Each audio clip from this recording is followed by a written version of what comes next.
So I'm currently sat at the ferry terminal waiting for a customer to come off and have a look at his car. And I decided it's been a while since I'd checked the van over and given it a quick scan, and I've done a lot of short trips recently and the pressure was showing slightly higher than I'd like, so I decided to carry out a regeneration. As you can see, that the filter, DPF filter, is up to 640 degrees. The turbo is about just under 480. Coolant temperature is reading correctly.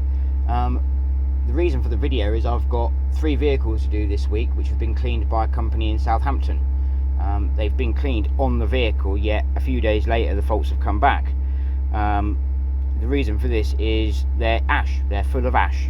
So every time it does a regeneration like it is now, it will burn off the soot and the carbon, and ash will be left behind. Now when you do an on the car clean, what will happen is you'll clean the carbon and the soot out, but the ash will be wet and compacted. All the pressures will drop down and everything will look good until the ash then dries out and expands again and you go back into limp mode.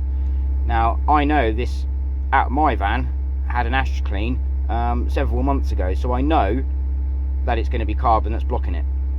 So she was at 26 millibars at idle when I first started it. Now if I go out of this, it's already starting to cool down and go down to where are we? Differential pressure, soot in DPF, and temperatures. So now that it's done a regeneration, it's burnt the soot and the carbon off,